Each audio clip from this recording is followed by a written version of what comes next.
Hello, I'm Rachel Price and welcome to my podcast, Not Just Making the Tea, a show where we talk about the realities of our career and life choices whilst made at school and college. It's all about celebrating the parts that don't go to plan as much as those which do. With every chat, we explore what life skills there are to be learnt and how they can influence and help us to succeed. This season, the focus is on key skills and the attributes which we all need to be more successful in our everyday lives. I hope that you enjoy listening, find the topics thought-provoking, entertaining, and that they add some positive vibes to your day. So on that note, let's get started with today's topic. Goal setting, why and how? So I'm going to start by asking you a question. How often do you set goals and how often do you revisit them? You need to be honest with yourself. When was the last time you set a goal and how well did you do at achieving it? We all know that goal setting is important.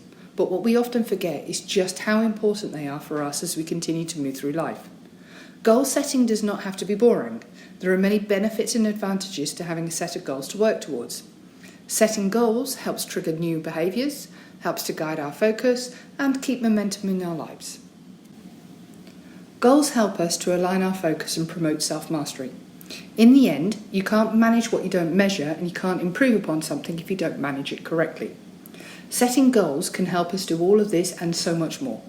It is important to understand that if you set your goals using a couple of simple, specific techniques, that you can make achieving your goals a whole lot easier. Researchers suggest that by thinking about your goals in very specific and targeted ways, that it can let your achievement of them be a greater percentage. And so here are my tips on how to be more successful at setting goals and achieving them. Step 1. Define the way in which you think about your goals. You need to first start with the idea of figuring out what your goal actually is. I'm going to refer to this as goal specifics. And by this I mean that you have to get very specific in the details around your goal. And it's this very idea that you have some quantitative precision around your goal. So this concept goes something like this. Okay, I'm going to meditate, but you must consider the details, the how, the where. Am I going to meditate here in my house? Am I going to meditate by myself? Am I going to meditate today at 8 p.m? How many times a week am I going to meditate? For how long? It turns out that it really matters that you get deep with the detail, as these are the quantitative specifics with which you define your goal. And it matters in the way that you get specific about the task and what you're going to do, as it is these specifics that seem to give you the plan of how to create and act out the actions required. There have been a bunch of different studies done on this topic, and I'm going to just reference one here. Individual participants were asked to do a hand-eye coordination task and to set a goal of doing it really well. The group of researchers asked the individuals if they had a specific performance goal. So you're going to do this task. Do you have a specific goal? Do you want to complete it with a percentage of correctness? Is that what you want to do as a positive? Or a specific speed? Like, what's your specific goal? Some subjects set their specifics, some subjects didn't. Well, if you were to look at the group's performance, what you find is that those who had a more specific goal had a better task strategy and results than those who didn't.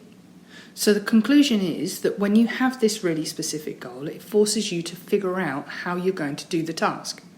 That's real no surprise, but it's actually the figuring out process of how you're going to do it that seems to lead to a better performance. The upshot is that whatever goals you're thinking about, make these goals incredibly specific. Focus on the who, what, where, when, and all those different parts. Write them down, see it quantitatively, and that will really help you out. So that's part number 1, knowing what the goal is and get specific in the details. Part 2, though, is the stage where you think about your goals and what is actually going to give you, and what are the problems that might lead you to not completing them. And so for a long time, folks have thought in terms of positive thinking, such as that you just think about your goals and it's always going to be awesome. On the internet, there's lots of cheesy stuff for you to look at about positive thinking. It seems to suggest that all you need to do is think positively about your goals and you'll just automatically achieve them. Well, it turns out that's only half of it. Yes, it is actually really helpful to think about the outcome in lots of details, to indulge yourself and to think about these outcomes. But to get the positive benefits of doing this, you also have to do something else. which is to spend the same amount of time as you do thinking about your goals and how awesome it would be to meet them, thinking about some of the obstacles that might get in your way. And so this is the key. This interesting occurrence is something researchers refer to as mental contrasting. It's this idea that you're visualizing your positive future outcomes, everything, how awesome it would be once you get to your goal and the results, but that you follow it up by thinking about what the obstacles might be that could get in your way and stop you from achieving. So how does this work? Well, imagine you're indulging in some positive thinking and thinking about a goal. You're like, I want to get to the top of that mountain. That would be so great if I went to the top of the mountain, and off you go and keep thinking about doing it. What's the outcome? Well, while you're thinking and feeling good about getting to the top of the mountain, you haven't actually done anything to make that goal get any closer to happening. And so this is because you've neglected to acknowledge that it's a pain in the backside to climb up a mountain. It takes a lot of effort, and maybe you don't have the right shoes or the clothing. And what you haven't done is spend any of your time and efforts figuring out the obstacles. By contrast, if you only think about the obstacles, you dwell on how hard it is, then you're never going to get around to doing anything. It will be such a pain to get the shoes and so on. Without thinking about how good the positive is going to be, you don't get both. However, if you actually take the time to, again, intentionally do both, first indulge in how great it would be and then think through what the obstacles are, it turns out that you now have visualized both things that you need for you to succeed. And this is what mental contrasting is. And there's a bunch of research suggesting that this technique seems to work in a variety of different contexts. So here's just one. Again, we go back to our ongoing struggles with healthy eating goals. Researchers got together a group of women who had the goal of eating more fruit and vegetables, and they taught them this mental contrasting technique. They said, okay, imagine what the great outcome will be if you actually eat your fruit and vegetables. And the women visualized and were like, I'll be healthier and I'll have more energy during the day. But they didn't stop there. They then said, okay, imagine what the obstacles would be. And the women were like, it'll go off quickly in my fridge and I have to bring the fruit with me to work because it's not available and I'll have to avoid the cookie aisle. And so now the group has both sides of the case and they can see that they have to overcome these obstacles in order to get to the good thing. And so the question is, how does that work? Does it actually affect their healthy eating? And what the researchers found was that in the beginning, just thinking about or indulging the good is good enough. But over time, if you really want to keep overcoming your obstacles, it seems that you have to have both of these viewpoints in place for it to be successful. And so this is the idea of goal visualization. Don't just visualize the good part, but take time to do both parts, good and bad. But both of these are not enough unless you add in a third component, which I'm going to refer to as goal planning. As we all know, we could have a really specific goal, such as when I go to the dining hall, I'm going to eat the healthy apple. And we thought about all the outcomes and so on. But sometimes you find yourself in a situation where you're supposed to do one thing, eat the apple, and then there's this tempting alternative that you maybe thought of as an obstacle, but when you're in the situation of the here and now that situation is affecting you implicitly. Now it's just automatic. You grab the pizza. We eat with our eyes first. The pizza looks so good. And so we use the excuse of our lack of willpower. So how do you intervene on the automatic way that a situation affects you without realising? How do you intervene on the fact that the candy jar just being present is going to mess you up? And this is what researcher Peter Gurewitz has figured out. He's figured out a way to not just have a plan, but to have a plan so implicit that it allows you to get through any situation automatically without having to rely on your willpower. He's named this set of techniques as implementation intentions. Basically, the idea is that it's a strategy that you have in the form of an if-then plan, which will help you lead to a better goal attainment. But it works in some of the same ways as mental contrasting, where you just practice it outside of the immediate situation. You have time where you think through and you visualize the future situations. My example being that I'm in the dining hall or canteen and I see the pizza. I will turn, walk away and grab a piece of fruit. Repeating, I'm in the dining hall, canteen and I see the pizza. I will turn, walk away and grab a piece of fruit. You set it up in your mind. It might sound silly to start with, but if you set it up in a very specific way, the if-then plan kicks in and turns on our automatic response systems. And it seems that we unconsciously pay attention to that stuff. Our automatic system is able to listen and act if you give it that high level of specific detail. It seems to actually increase habit changes in performance, also as a very powerful intervening technique on the memory. So if I want to remember the keys, I think of a specific action I'm going to do, such as when I grab the doorknob to leave, I think keys.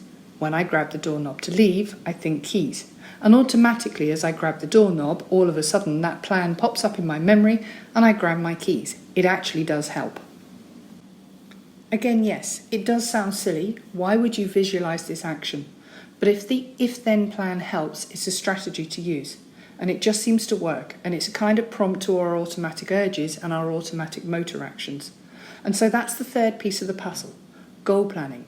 Really having an if-then plan. But now the question is, okay, so I've given you all of these strategies. Is there some easy, fast process that you can use for putting all of these strategies together for any set of goals that you have, from the specifics to the visualizing to the obstacles to the planning? And the answer is yes. It's a technique that researchers have called WOOP, which is an acronym for Wish, Outcome, Obstacle and Plan. And it's a technique developed by Gabrielle Ottgen at NYU, who has written a book called Rethinking Positive Thinking, where she describes the WOOP process and all the data suggesting that it works. So here's how it works. Again, it's a method of thinking. The idea is that you actually do some visualization, a few minutes a day to visualize the goal, specifically where you think about your wish. You think about it in as much detail as possible, such as, I want to meditate 3 times this week at 8 p.m. on Monday, Wednesday, Friday, for this much time, etc. And then you spend 2 minutes each day visualizing these details. Now to think about the best possible outcome. And this is the first O. And you're like, that would be great, I'd feel so good, I'll tell my friends and they'll think I'm really healthy. Then you stop and you think about, but what are the potential obstacles? And that's the second O. And you visualize them. And you're like, but it's really busy this week, and all these other excuses. And then finally, you think through your if-then plan. So this is the letter P, making sure to repeat and set up in your memory your if-then plan. It's a cute acronym, WOOP, but it seems to work. So Angela Duckworth and her colleagues tested this out in school children.